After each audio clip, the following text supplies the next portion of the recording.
Welcome, my first official pay-per-view review.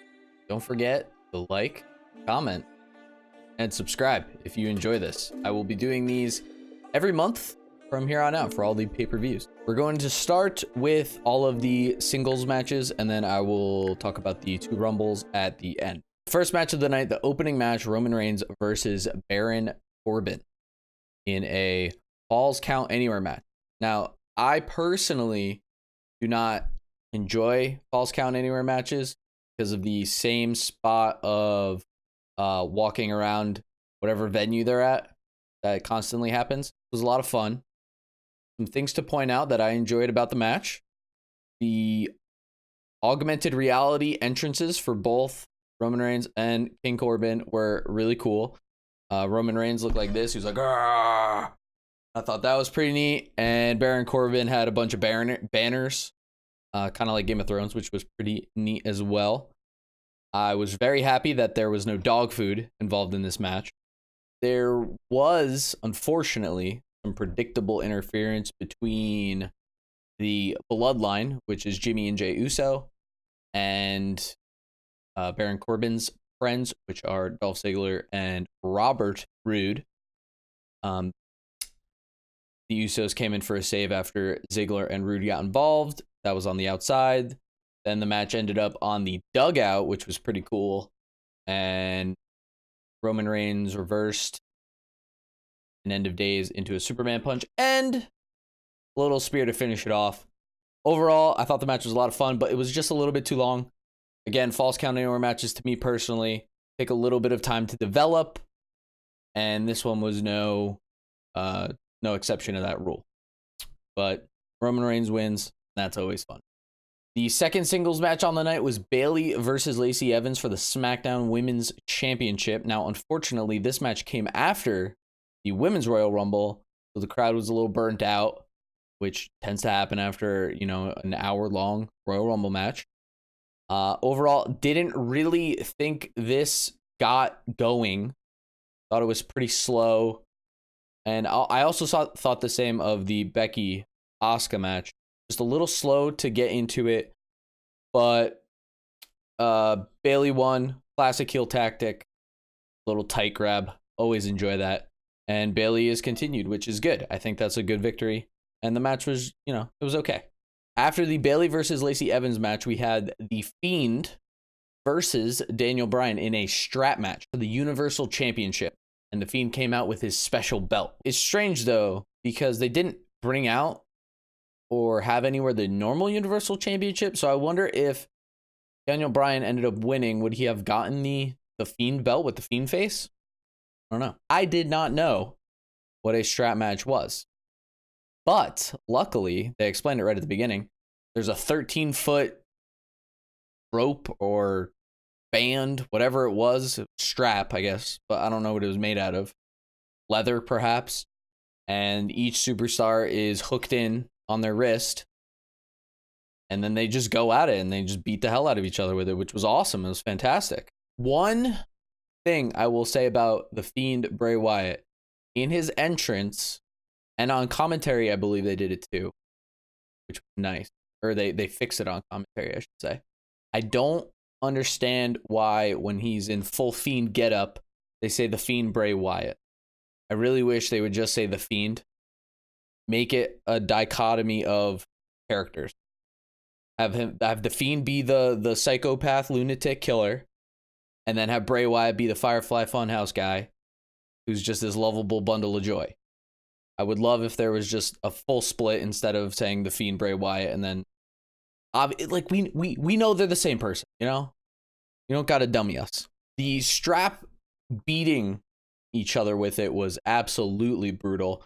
That you saw at the end of the match, Daniel Bryan's back was just welted up, just took an absolute beating with that thing. Same for Bray Wyatt, took an absolute smacking with that thing. It was a lot of fun to watch. Good audio. You love the snap of the strap. Really cool spot in the match was the label lock with the strap. Thought that was pretty neat. He got out of it pretty quickly, but it was really cool and it looked really brutal. Overall, the Fiend, love the Fiend, super cool, really fun. Daniel Bryan's back looked absolutely brutal and gruesome. The match was an old school beat down each other match. Really enjoyed it. Love the Fiend. I can't wait to see who he gets involved with next and turns and does his weird voodoo magic with. So I'm looking forward to the next step. Match number 5, Asuka versus Becky for the Raw Women's Championship. I love Asuka. She's by far my favorite woman wrestler. I love Becky. She's great too. This match started off a little too slow. And then what I didn't enjoy was that when it started to get into the groove, started to get into the motion, Asuka did a bunch of stuff, hit her with a couple of kicks, and then they almost halted the momentum by doing the kind of fake knockout angle or fake knockout bit.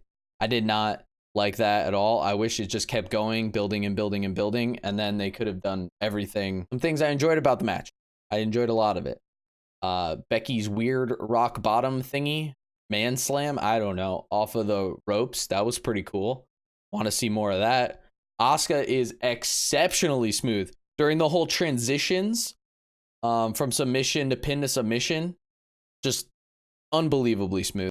I really enjoyed the ending of the kick to the gut, green mist in the air. Absolutely great visual, really funny to watch, and then of course got the tap out with the disarmer. I liked the match. It was good. Of all the singles matches, I think the only match that really suffered was Lacey and Bayley, and it was a combination of timing on the card, which is just unfortunate, and it was a little slow paced for having come just after Women's Royal Rumble. A lot of interesting things occurred during this bad. I personally thought maybe a Nia Jax return, because I haven't really heard anything about her, which would make a lot of sense, right? And then I also was kind of hoping for maybe a Ronda Rousey comeback, get in there.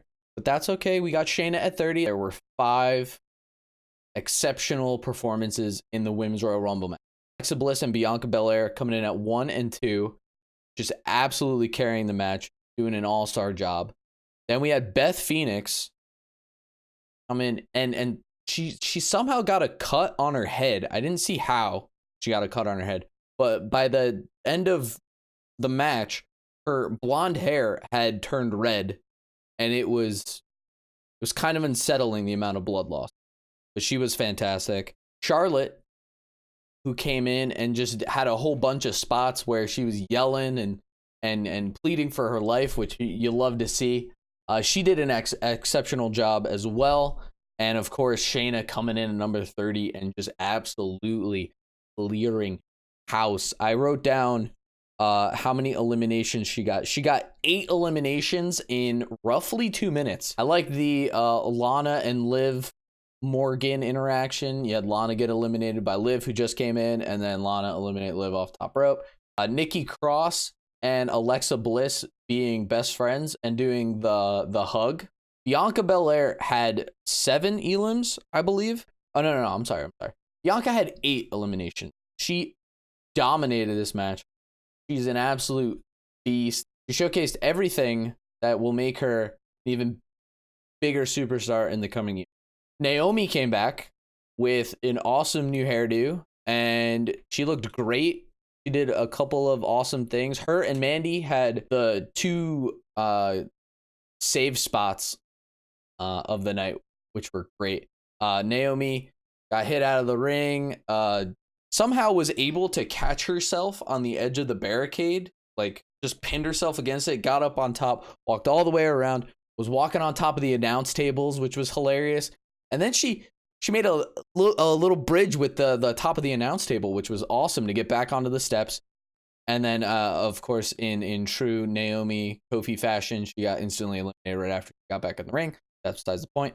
Mandy Rose's fun fake elimination spot is she gets bumped out of the ring, and then Otis, your boy Otis, is on the ground, catches her, lifts her back in. Gotta love that couple. They're adorable. That was a really funny spot. That actually made me laugh out loud, which doesn't really happen that often. Another funny thing, Santina Marella comes in at number 29, runs into immediately Beth Phoenix and Natalya, who she has had past beefs with. Takes out the Cobra. Boom, Cobra's himself. Gets out of the ring. That was really funny. I like that spot. Now to touch on the winner. Until the end of the match, I thought they were setting up for a Flair and Beth Phoenix match at WrestleMania for the next pay-per-view. But turns out Charlotte Flair wins. So she will be facing either Becky, hopefully, or Bayley, hopefully. Or they do a little three-way, but they did a three-way last year, but you never know. Maybe unite the championships, just have one women's championship. I think that would be pretty neat. I really enjoyed the women's Royal Rumble match. I will say that I do not like the sign pointing. But that's just the thing that happens. Last but not least, the men's Royal Rumble match. Shout out Brock Lesnar. An all-star performance. I loved it so much. It was great. Let's see. Let me go through the list here. I got the list right here.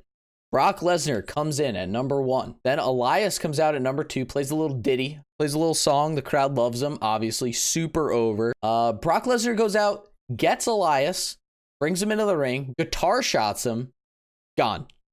Eric Rowan comes out, brings his cage, gone instantly. Robert Roode comes out, gone instantly. John Morrison comes out, slow-mo entrance, gone instantly. Kofi comes out, lasts a little bit longer than everybody else. Rey Mysterio comes in at number 7. Big E comes in at number 8. They do a whole bunch of stuff to Brock Lesnar. They get a Trouble in Paradise off. They get a big ending off. They get a 619 off. And then Brock Lesnar eliminates everybody. He's the only one in. 7 up, 7 down for Brock. Cesaro comes in, instantly eliminated. Shelton Benjamin comes in. Fake alliance setup. They have a past at University of Minnesota wrestling team. Fake alliance. Love you, man. What's up? Hugs. Yo, I'm so happy you're here. Yo, this is awesome. Paul Heyman's like, team up with Brock Lesnar. And then gets thrown over the top rope. 9 up, 9 down. Shinsuke Nakamura comes out with Sami Zayn. IC title held up high. Comes in, goes for a Kinshasa. Launched. 10 up, 10 down. 12, surprise. MVP comes out. Woo! MVP, what up? Gone. 11 up, 11 down for Brock. Pretty much no problem besides the Kofi Ray Big E 6-7-8 combo. At number 13, Keith Lee. And when this happened, when Keith Lee came out at 13, I got so excited. I yelled out loud. I yelled, "Hoss fight!" These are two big boys. They do a whole bunch of cool stuff to each other. Keith Lee is just incredible. He is amazing. I'm very excited for his future. He just won the North American Championship in NXT. That's going to be great. Braun. We got the 3 big boys in the ring at once. And then, of course, Braun and Keith Lee get into a little altercation. Brock toss him over top rope. So we got 13 up and 13 down. That is where Brock Lesnar's reign of terror in this match ends. We have Ricochet come in, gets tossed around. But when Drew McIntyre comes in at number 16, that's where the fun begins. Because Ricochet low blows Brock Lesnar when Drew McIntyre and Brock Lesnar are in their little... They're verbally sparring with each other. Low blows him. Drew McIntyre claymores him out of the ring. Whew. Chills. I want to see it. Miz at 17. Drew McIntyre takes care of him. AJ comes in at 18. Dolph at 19. 20's Carl Anderson. And then at number 21, the biggest pop of the night. The most exciting. Besides Keith Lee and Brock. That was a lot of fun. But, dude, Edge came back. Edge is back. The man who had triple fusion disc surgery in his neck is somehow okay. I'm all right with it. Hey, if they say he's good to go, I'm okay with it. I'm not worried. Normally I worry about them, because it's a very physical thing that they do. But if they say he's okay and comes back in, is good to go, I'm all for it. He comes in, spears everybody. Everybody gets speared. I loved it. What I hope to happen with this Edge return is a little Mania match between AJ and Edge. They had a little stare down. They had a little altercation. Edge eliminates AJ. I would love it. King Corbin at number 22. Riddle at 23. Unfortunately gets eliminated instantly. I really like Matt Riddle, bro. Luke Gallows at 24. Then a lot of big names come in. We got 25 Randall Keith Orton. 26 Roman Reigns. 27 KO. 28 Aleister Black. 29 Samoan Joseph, love him. And number 30, Seth freaking Rollins. And Seth came in with his posse, which was really cool. They cleared house with KO, Smojo, Aleister Black. That was fun. The final 5 was awesome. I loved it. We had Roman Reigns, Randall Keith Orton, Edge, Drew McIntyre, Seth Rollins. Seth Rollins in the middle of the ring, pleading with Roman Reigns, who he had just curb stomped not 2 minutes earlier. He's like, bro, shield, bro, shield, yeah. And then, boom, Superman punch. Everything happens. Gets tossed out. Final 4. Rated RKO and Roman Reigns and Drew McIntyre. Rated RKO destroys McIntyre, double RKOs him. That was really cool. And then Randy Orton does like a fake, I was gonna RKO you, bro. He was like, oh, I was gonna RKO you, man. My bad. Yo, hey, only one of us can win. Oh, man. And then Edge turns on him, throws him over the top rope. That was really funny. And then Randy Orton's reaction when he gets eliminated is hilarious. He's just like, I should have known. Edge gets eliminated. 3rd. Roman Reigns takes him out. And then we got Drew and Roman. Oh, the ending was fantastic. Roman, Superman punch, goes for a spear, gets Claymored, thrown out. Ooh! We're going to have what I hope to be. Because technically Drew McIntyre, the winner of this match, can pick whoever he wants to fight. He could pick Brock Lesnar or Fiend. But wait, I kind of want to see him face the Fiend. He might go back in the 3-man band Drew McIntyre after that. That'd be fun. No, I hope he fights Brock Lesnar and it's just an absolute battle. They squared off a little bit. They're very sizably comparable. Like, they're both super big dudes. Drew McIntyre's in phenomenal shape. Brock Lesnar's like 40 something, just shredded. I want to see this fight really badly. Okay, give it to me. Gimme. That was my review of Royal Rumble 2020. I want to know what you thought as well about any of the matches. If you agreed with me, disagreed with me, whatever. I want to know, because I like to be well informed and I like to get a lot of opinions on the match. So don't forget to comment down below. Don't forget to like it as well. I will be doing these once a month, every pay-per-view from now on. Most importantly, hit that subscribe button, and I'll see you next time for WWE Super Showdown in lovely Saudi Arabia.